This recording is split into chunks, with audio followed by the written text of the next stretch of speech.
Job म्हणजे माझा printing प्रेसमध्येच होतं. ॲज अ हेल्पर म्हणून मी तिथे जॉबला लागलेली. 4 लाखाची ऑर्डर होती आणि मी झिरो पैसा घेऊन बिझनेसमध्ये उतरली होती. की एक झोपडपट्टीत राहणारी मुलगी एवढ्या मोठ्या लिमिटेड कंपनीमध्ये, गव्हर्नमेंट कंपन्यांमध्ये मटेरियल सप्लाय करू शकते, ही खूप मोठी गोष्ट आहे. बिझनेस म्हटलं की रोज खड्डा खोदणं आणि रोज पाणी काढणे, त्याच्यामुळे बिझनेसला कधीही अंत नाही आहे.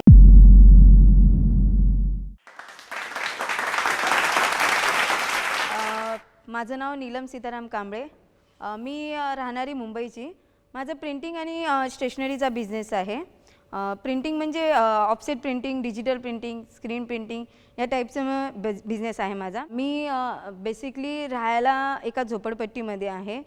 जरीमरी करून कुर्ला जरीमरी ही एक झोपडपट्टी. गेली 20 वर्ष मी तिथं राहते. पण त्या झोपडपट्टीमध्ये राहूनसुद्धाही माझी स्वप्न खूप मोठे होते की मला यातनं बाहेर पडायचं आहे, मला माझ्या फॅमिलीला यातनं बाहेर काढायचं आहे. तर मला वाटत नव्हतं की मी नोकरी करून हे काही शक्य होईल करून. त्यामुळे तिथंच राहत असताना मला बिझनेस करण्याची इच्छा निर्माण झाली की मी 12th झाल्यानंतर माझं ग्रॅज्युएशन करायला मला काही फॅमिली प्रॉब्लेममुळे जमलं नाही. त्यामुळे मी जॉबला लागली. जॉब म्हणजे माझा प्रिंटिंग प्रेसमध्येच होतं. ॲज अ हेल्पर म्हणून मी तिथे जॉबला लागलेली.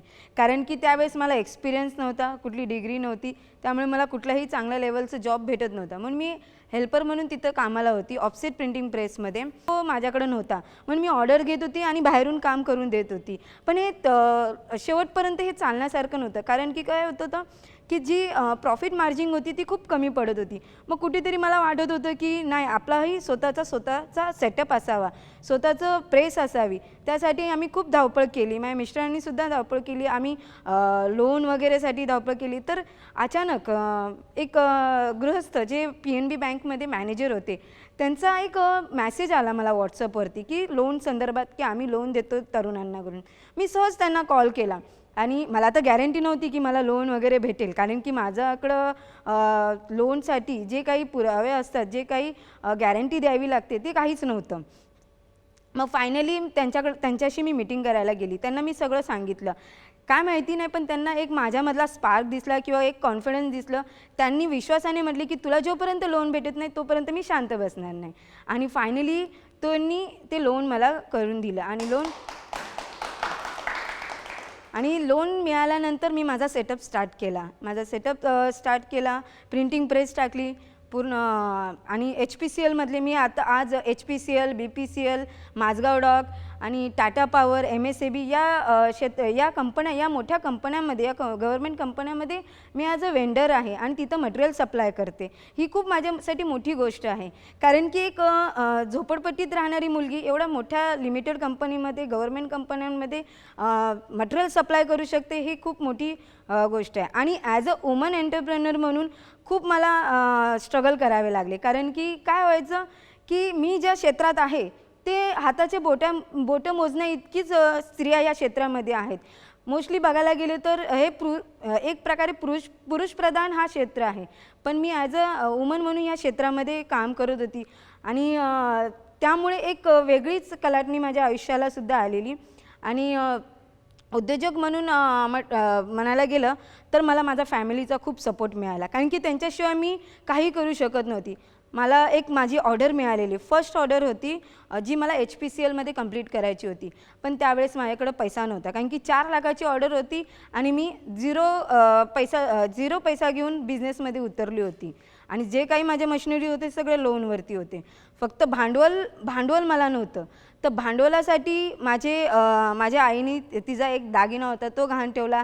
इवन आमचे जे एक HPCLचे सर होते, सिद्धेश्वर देंडे करून, त्यांनी म्हणजे एक अनोळखी व्यक्ती, जास्त आमचे 1-1.5 महिन्याचंच ओळख, पण त्यांनी माझ्यावरती विश्वास ठेवून मला 1 लाख रुपये भांडवल दिलं की माझी ऑर्डर पूर्ण होण्यासाठी. आणि म्हणजे लहानापासून मी एक गोष्ट शिकत आली आहे की वडिलांनी आमच्या एक गोष्ट आम्हाला एक शिकवली की त्यांनी आयुष्यात कधी पैसा नाही कमवला, पण त्यांनी आयुष्यात माणसं कमवली आणि तीच कला आम्हाला दिली. मी माझ्या आयुष्यात तीच गोष्ट म्हणजे त्यांच्याच त्या पावलावरती पाऊल ठेवत चालत जाते की मी आयुष्यात चांगली माणसं कमवली. म्हणजे माझ्या फॅमिली असो किंवा माझा मित्र जो आज माझा नवरा आहे तो असो, त्यांनी त्याची जी फॅमिली आहे म्हणजे माझे सासू सासरे त्यांनी मला खूप सपोर्ट केला. स्ट्रगल हे खूप आले, कारण की फर्स्ट ऑर्डर पूर्ण करायची होती, माझ्याकडे वॅट नव्हता. वॅट नंबरशिवाय मला कुठेही गव्हर्मेंट किंवा प्रायव्हेट कंपन्यामध्ये उभे करत नव्हते आणि वॅट काढण्यासाठी मिनिमम 40,000 रुपीज लागायचे आणि माझ्याकडे त्यावेळेस तेही नव्हते. तर वॅट काढण्यासाठी मला म्हणजे HPCLचे ज्यांनी मला ऑर्डर दिली त्या व्यक्तींनीच मला वॅट काढण्यासाठी फायनान्स केला. त्यांचं नाव आहे जयप्रकाश इंगळे आणि सूरज बनसोडे करून. या व्यक्तींनी मला वॅट काढण्यासाठी पैसे दिले आणि मी वॅट काढला, ऑर्डर पूर्ण केली. अशा पद्धतीने ही माझ्या आयुष्याची सुरुवात झाली. स्ट्रगल तर आयुष्यामध्ये खूप होतं, कारण की फॅमिली बॅकग्राऊंडमधून मी फर्स्ट जनरेशन या बिझनेसमध्ये आली. त्यामुळे बिझनेसचे काही गोष्टी मला माहिती नव्हते की बिझनेस कसा करायचा, कशा पद्धतीने फायनान्स जमा करायचा. जे काही होतं ते अनुभवावरती, जे शिकत होती, जे काही अनुभव येत होते, जे काही अडचणी येत होते त्यातनंच शिकत मी मार्ग काढत होती. आणि फायनली मला एक इंटरनॅशनल ऑर्गनायझेशन आहे BNI करून, तिथं मला मेंबर म्हणून जॉईन व्हायचं होतं. पण मी घाबरत होती, कारण की माझा इंग्लिशवरती कमांड खूप लो होता. मला ती एक भीती होती की मी बिझनेसमध्ये तिथं कशी मी पार्टिसिपेट करू शकते. पण माझ्या हजबंडनी मला मोटिवेट केलं की नाही, तू करू शकतेस, आतापर्यंत तुझे इथपर्यंत पोहोचली आहेस तर तिथंही जाऊन तू बिझनेस करू शकते. आणि फायनली मी BNIमध्ये जॉईन झाली. तिकडनं बिझनेस वगैरे ते करायला लागली. म्हणजे एकंदरीत अशी येते लँग्वेज, भांडवल आणि जे काही सपोर्ट सिस्टम असतो, ह्या सगळ्या गोष्टी आपल्याला मिळतीलच किंवा आपल्यासोबत असतील अशा गोष्ट नाही, ती मिळवावी लागतात. कारण की भांडवल हे आपल्याला प्रत्येकांचा फॅमिली बॅकग्राऊंड हा चांगला नसतो, त्यांना स्ट्रगल करूनच भांडवल जमा करावा लागतो. प्रत्येकांचे एज्युकेशन नसतं, त्याच्यामुळे लँग्वेज मॅटर करतो.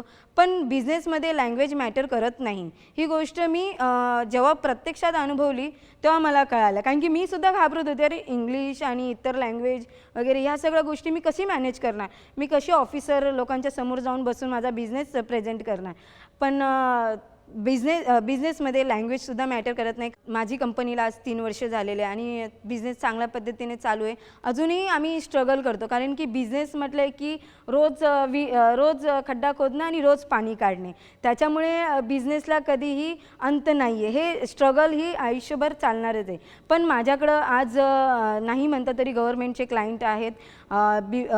BPCL आहे, HPCL आहे, माझगाव डॉक आहे, टाटा पॉवर आहे, MSCB आहे.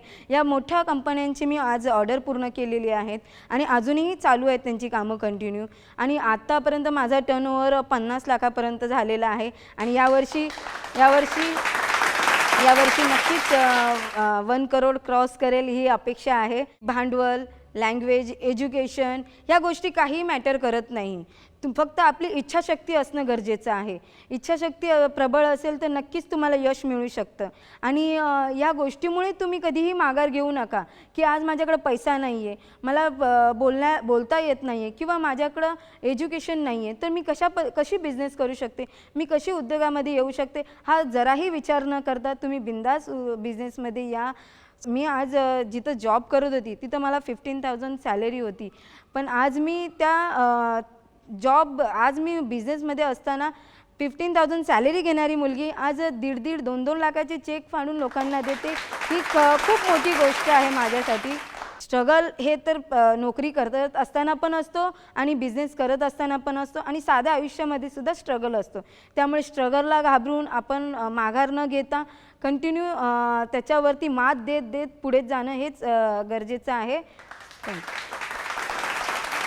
हा व्हिडिओ आपल्याला कसा वाटला हे आम्हाला कमेंट सेक्शनमध्ये कळवा आणि आपल्या मित्रांसोबत शेअर करायला विसरू नका.